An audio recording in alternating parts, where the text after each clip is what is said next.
Okay, so we're now here. Mag-unbox tayo ng ating mini table. Nabili natin ito sa online. And hindi ko alam kung anong itsura niya. Hindi pa natin siya nakikita. Okay, here we go. Medyo dahan-dahan. Ang liit naman niya. Table ba talaga to? Tingin, ayun.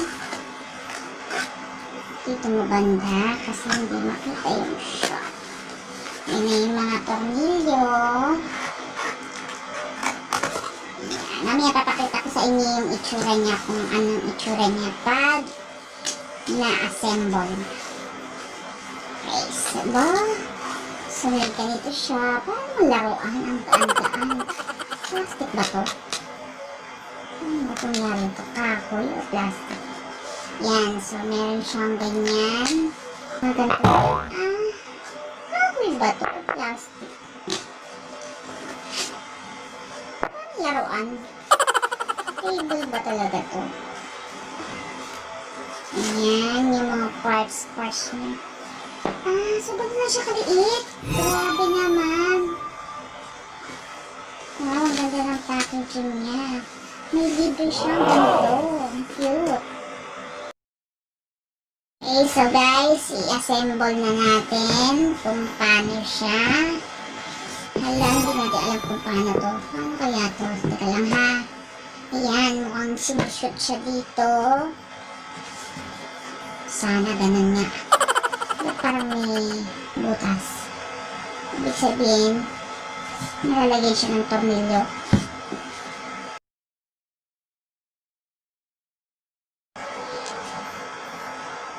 Oh, ayan na siya. Table. Table na ba ito? So, dapat maging ganito siya. Ngayon, napag-isip-isipan na natin kung ang gagawin natin sa mahiwagang table na to ay isushoot yung side to side.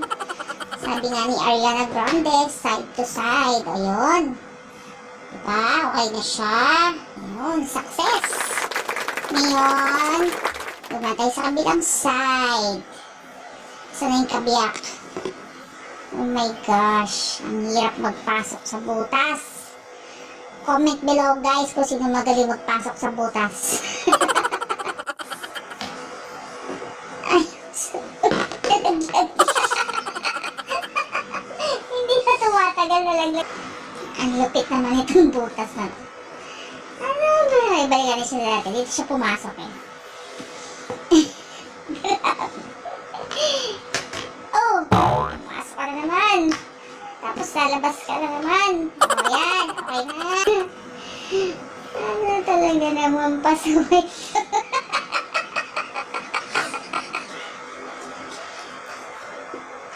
Ano nangyari?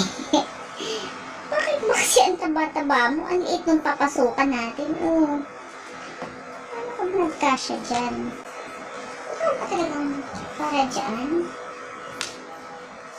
Ano? Hindi ko talaga mag-gets kung paano siya. Ay, kabayo pa. Ayun, natanggal na naman siya. Hindi ka din mo matanggal. Ang hirap mo ipasok. Diyos ko dahil. Anong klaseng table to? Dito ba talaga? Umali yung gawa na. Baka naman. Baka pa ganito. Ay, tanga. Kaya lang pala liit eh. Ganun pala siya. Oh my god. Masya tayo. Ganito ba? Hindi rin.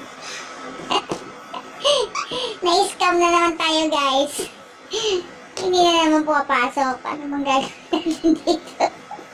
Ano magiging table kung wala kang support? Ulit, pabaliktad naman. Ibang style naman.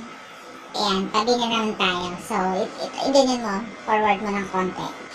Ito yung target natin butas. Tingnan nyo naman. Pagkataba-taba nito, yung butas na papasukan natin, napakaliit. Ito, Fernando po Jr. Napakasikip ng butas na papasukin. Okay, so guys, nakabit na natin yung lahat ng corners. At sa wakas, naipasok na din. Hirap na hirap pumasok. Ayan, so ngayon, tingin ko, kailangan natin siyang screw. Meron siyang ganito. So, I'm not sure kung may nakikita akong mga butas tulad niyan. So, tingin ko dyan natin meron pa pala naiwang isang part. Ito pa pala siya. Oh my God. Kala ko okay na. Oh my God. Another. Isa na naman pong matinding pagsubok ating dadaanan bago ma-shoot ito. Ngayon, paano nang gagawin natin ngayon?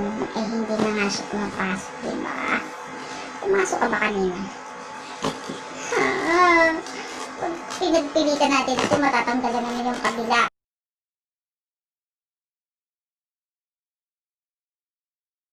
Ayun. Perfect. Ayan. Kunti na lang guys, mabubuo na natin ang mahiwagang table na pagkahirap-hirap ikabit, abot-abot. Ayun na, natanggal na sila guys. Hindi sa makamit. Unti-unti siya natatanggal. Yes! Finally! Ayun. Teka lang, konti na lang. Natanggal ka na naman dyan. Yun, okay. Okay na. Ay, salamat naman. Tingin ko ay lalagyan natin siya ng screw. Diba? Ano ba yan? So, 4 ang kailangan natin. Okay. So, na yung ating pang-screw. Meron tayo ditong pang-screw. Ayan. Nakikita nyo na guys yung forma niya. It's a mini coffee table na ilalagay natin dun sa baba. Ayan na siya guys. Ito na yung ating mini coffee table. Comment down below nga kung tama yung aking pagkaka-assemble. Yeah guys, in fairness,